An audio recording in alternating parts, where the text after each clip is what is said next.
of an Hour by Kate Chopin. Formerly born Catherine O'Flaherty, 1850 to 1904. My fellow Toastmasters, most welcome guests, I picked this story because Kate is now considered by some to have been a forerunner of the feminist authors of the 20th century. Southern Catholic background, such as writers like Zelda Fitzgerald. Knowing that Mrs. Mallon was afflicted with heart trouble, great care was taken to break it to her as gently as possible the news of her husband's death. It was her sister Josephine who told her in broken sentences, veiled hints that revealed and half concealed. Her husband's friend Richards was there, near her. It was he who had been in the newspaper office when intelligence of the railroad disaster was received, with Brentley Mallard's name leading the list of the killed. He had only taken the time to assure himself of its truth by a second telegram, and had hastened to forestall any less careful, less tender friend in bearing this sad message. She did not hear the story as many women have heard the same, with a paralyzed inability to accept its significance. She wept at once with sudden wild abandonment in her sister's arms. When the storm had spent itself, she went away to her room, alone. She would have no one follow her. There stood, facing the open window, a comfortable, roomy armchair. Into this she sank, pressed down by a physical exhaustion that haunted her body and seemed to reach into her very soul. She could see in the open square before her house the tops of trees that were all aquiver with new spring life.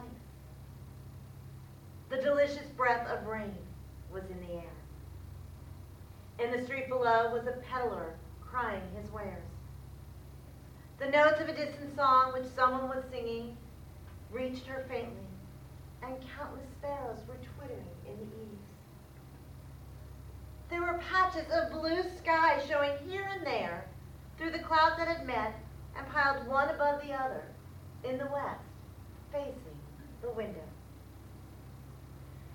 She sat with her head thrown back upon the cushion of the chair, quite motionless, except when a sob came into her throat and shook her, as a child who has cried itself to sleep continues to sob in its dreams.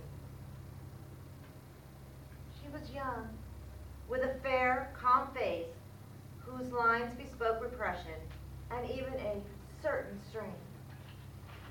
But now there was a dull stare in her eyes, whose gaze was fixed off yonder on one of those patches of blue sky. It was not a glance of reflection, but rather indicated a suspension of intelligent thought. There was something coming to her, and she was waiting for it, fearful. What was it? She did not know.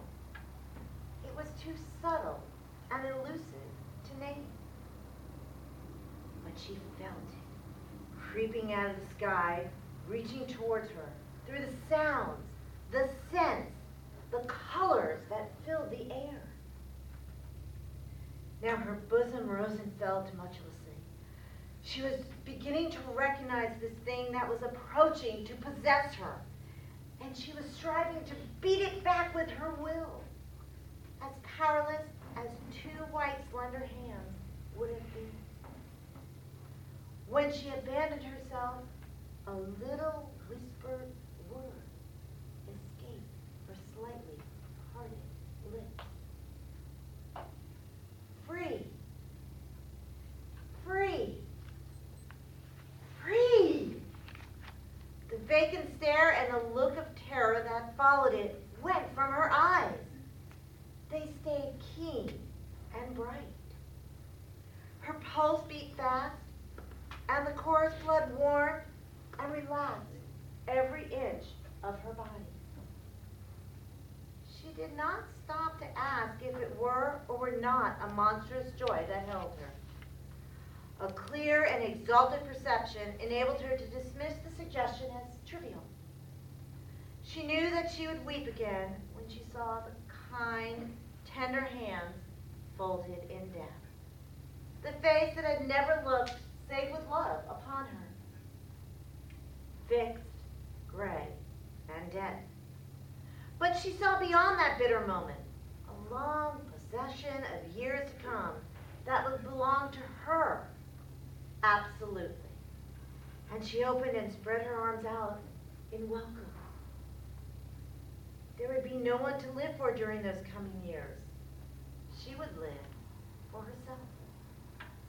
There would be no powerful will bending hers in that blind persistence with which men and women believe they have a right to impose a private will upon a fellow creature. A kind intention or a cruel intention made the act seem no less a crime as she looked upon it in that brief moment of illumination. And yet she had loved him. Sometimes.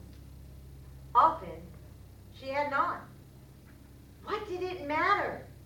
What could love, the unsolved mystery, count for in the face of this possession of self-assertion, which she suddenly recognized as the strongest impulse of her being? Free, body and soul, free, she kept whispering. Free, body and soul, free, body and soul. Josephine was kneeling before the closed door with her lips to the keyhole, imploring for admission. Louise, open the door, I beg! Open the door! You will make yourself ill. What are you doing, Louise? For heaven's sake, open the door. Go away. I am not making myself ill. No, she was drinking in the very elixir of life through that open window. Her fancy was running riot along those days ahead of her. Spring days, summer days, and all sorts of days that would be her own. She breathed a quick prayer that it would be a long life. It was only yesterday she had thought with a shudder that life might be long. She arose at length and opened the door to her sister's importunities. There was a feverish triumph in her eyes, and she carried herself unwittingly like a goddess of victory. She clasped her sister's waist, and together they descended the stairs. Richard stood waiting for them at the bottom. Someone was opening the door with a latchkey. It was Brentley Mallard who entered, a little travel-stained, composedly carrying his gripsack and umbrella. He had been far from the scene of the accident and did not even know there had been one. He stood amazed at Josephine's piercing cry, a quick motion of Richard's to screen him from the view of his wife. When the doctors came, they said she had died of heart disease, of the joy that killed.